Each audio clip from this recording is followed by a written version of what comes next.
Film के शुरू होते ही हम एक फार्मर को देखते हैं जो रात में अपनी फील्ड्स के पास रिलैक्स कर रहा था। अचानक ही उसे करीब से अजीबोगरीब आवाजें आने लगी। उसने नोटिस किया कि उसका डॉग भी उसके पास नहीं था। वो चेक करने के लिए आगे गया तो उसने देखा कि कोई अजीब सी चीज उसके डॉग को खा रही थी। वो डर गया क्योंकि इतना बड़ा जानवर उसने पहले कभी नहीं देखा था। जानवर को डराने के लिए वो जोर जोर से चिल्लाने लगा, लेकिन इससे जानवर भागने के बजाय जानवर को गुस्सा आ गया और उसने जोर से पाँव मारकर यहाँ खड़ी हुई सारी फेंस तोड़ दी। जो फेंस उस आदमी के पाँव पे लिपट गई और टांग में खुबने की वजह से उस आदमी को बहुत ज्यादा दर्द होने लगा। बहुत मुश्किल से वो अपने आप को इस फेंस से आजाद करता है और आहिस्ता आहिस्ता आगे बढ़ने की कोशिश करता है। इससे पहले कि वो यहाँ से बचकर निकल पाता, उसे अपने पीछे किसी की आहट हुई। डरते हुए उसने पीछे मुड़कर देखा तो वो खौफनाक सा जानवर अपने खून से सने हुए मुंह के साथ उसे देख रहा था। वो फार्मर डर गया और वो जानवर उसे खींचते हुए अंधेरे में ले गया और बाद में उसे मार डाला। अब सीन कट होकर हमें एक कपल को दिखाया जाता है जो जंगल में कैंपिंग के लिए आया हुआ था। लड़का जब कुछ करने के लिए कैंप से बाहर निकलता है तो कुछ ही देर बाद उसकी वाइफ को लड़के की चीखने चिल्लाने की आवाज़ें सुनाई देती है। पहले तो उसे लगा कि उसका हस्बैंड उस पर प्रैंक कर रहा है, लेकिन गुजरते हर सेकंड के साथ साथ वो आवाज़ें और भी खतरनाक होती गई और उसके हस्बैंड की चीखने की आवाज़ों में उसे किसी चीज़ के हुर्राने की आवाज़ें भी सुनाई देने लगी। डरते हुए लड़की अपना थोड़ा सा कैंप खोलती है तो एकदम से उसके हस्बैंड की कटी फटी लाश उसकी गोद में आकर गिर जाती है। इसे देखकर उसका दिल खराब हो गया और उसने उल्टी भी कर दी। उसे समझ नहीं आ रहा था कि उसके साथ हो क्या गया है और खुद अब वो करे क्या। इससे पहले कि वो यहाँ से भागने का कोई प्लान बना दी, वो क्रिएचर, वो बड़ा सा जानवर अपने खून से सने मुंह के साथ उसके ऊपर भी हमला करके उसे भी मार देता है। उसके चिल्लाने और जानवर के गुर्राने की आवाज दूर दो आदमी भी सुन रहे थे जो कि कैंपिंग करने के लिए जंगल में आए थे। ये लोग अब उस चीज को चेक करने के लिए इन कैंप्स के करीब आते हैं तो इन्हें यहाँ पे एक बहुत बड़ा बोर यानी एक बहुत बड़ा पिग दिखाई देता है। उस आदमी को लगा कि शायद उसे हेलुसिनेशंस हो रही है। इतना बड़ा पिग उसने आज से पहले कभी नहीं देखा था। वो अपने फ्रेंड से कहता है, मुझे लग रहा है मैं कुछ ज्यादा ही ड्रंक हूँ क्योंकि मुझे वहाँ पर एक बहुत बड़ा एक जाइंट पिग दिख रहा है। ये सुनकर उसका दूसरा दोस्त उसके हाथ से उसकी शॉटगन ले लेता है और देखकर अपने दोस्त को ये कंफर्म करता है कि वहाँ पे एक जाइंट पिग यानी बोर ही है। उसने पिग को निशाना लगाने के लिए जैसे ही शूट किया तो उसका निशाना चूक गया क्योंकि उसकी नजर कमजोर थी और अगली मर्तबा देखने पर वो पिग बाहर रहा भी नहीं था।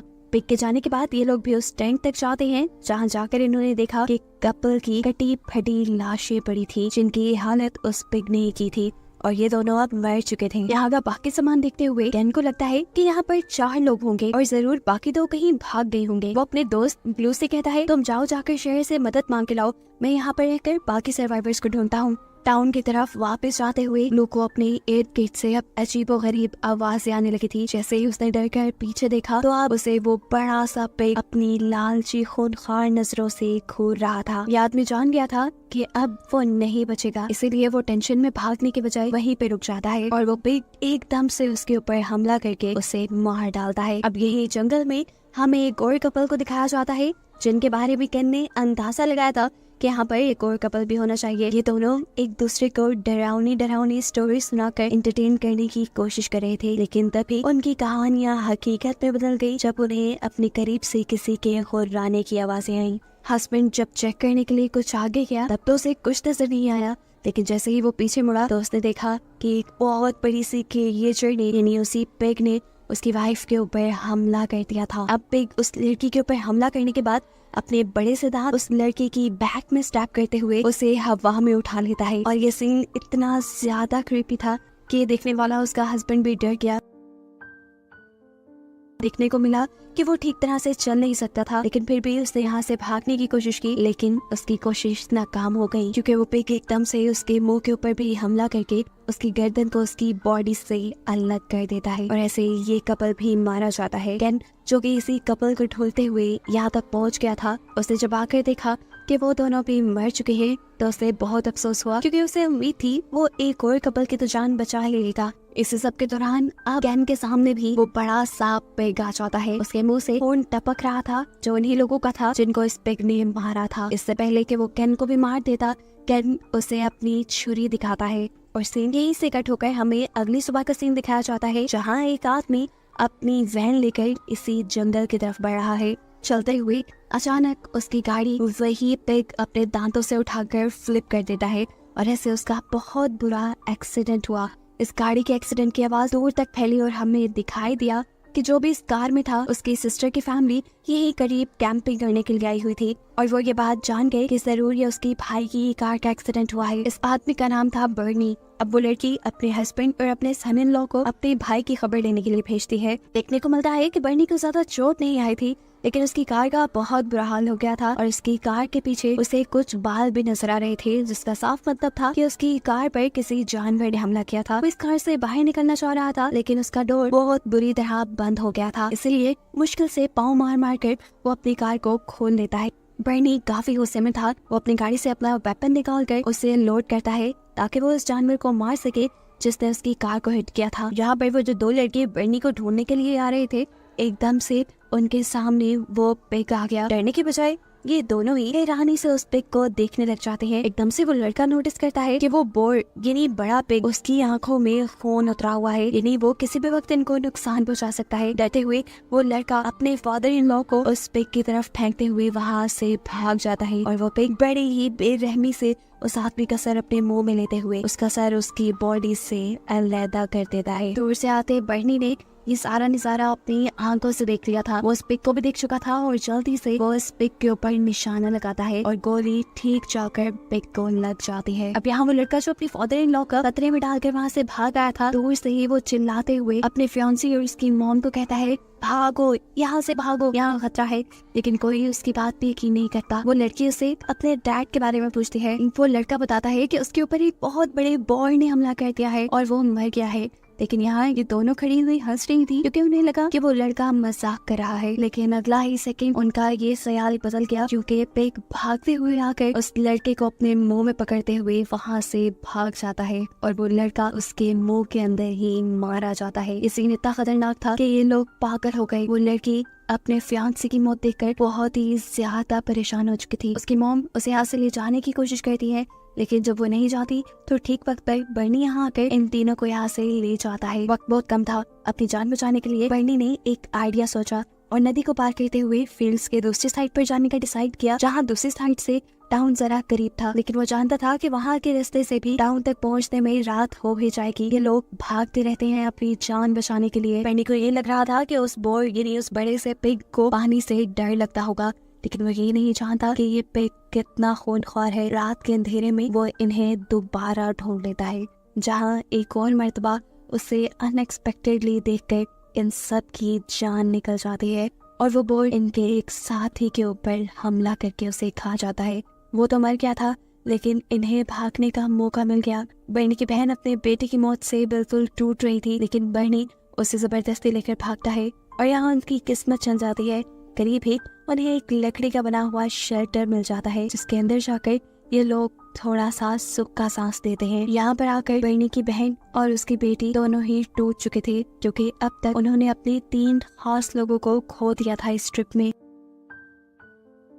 बर्नी जब अपनी बहन को सहारा देने के लिए करीब आता है तो उसकी बहन उल्टा उसे ही ब्लेम करने लगी कि ये सब तुम्हारी वजह से हुआ है। तुम इतनी बॉडी बनाने के बावजूद भी अपने भांजे को नहीं बचा पाए, तुम कायर हो। फिर ये रोना धोना कुछ देर तक से चला, लेकिन फिर पूरे दिन की थकान ने इन्हें सुला ही दिया। कुछ देर बाद दोबारा इनकी आंख खुल गई क्योंकि ठंड बहुत ज्यादा बढ़ गई थी। बर्नी उनको सुकून देने के लिए बाहर से कुछ लकड़ियां लाने का डिसाइड करता है, जिसे लोग जलाकर यहाँ का टेम्परेचर थोड़ा बेहतर कर सकते थे। लेकिन जैसे ही बर्नी ने दरवाजा खोला तो वो बोर जो शायद इसी इंतजार में था कि कब बर्नी दरवाजा खोले और वो अंदर आए। वो बोर एकदम से पूरा दरवाजा तोड़ते हुए इनके कैबिन के अंदर आ जाता है। लेकिन इस मर्तबा बर्नी पहले से ही इस बोर के ऊपर काफी गुस्से में था। उसे काफी गिल्ट था क्योंकि उसके होते हुए उसके भांजे की मौत हो गई थी। वो ये सारा गुस्सा इस बोर के ऊपर निकालता है और बहादुरी से अपना चाकू निकालते हुए कई मर्तबा उस बोर की गर्दन में स्टैब कर देता है। लेकिन इस हमले से बोर को ज्यादा खास कुछ हुआ नहीं। इस वक्त पर बर्नी की बहन और उसकी बेटी भी निकल कर बर्नी के पीछे आ गई।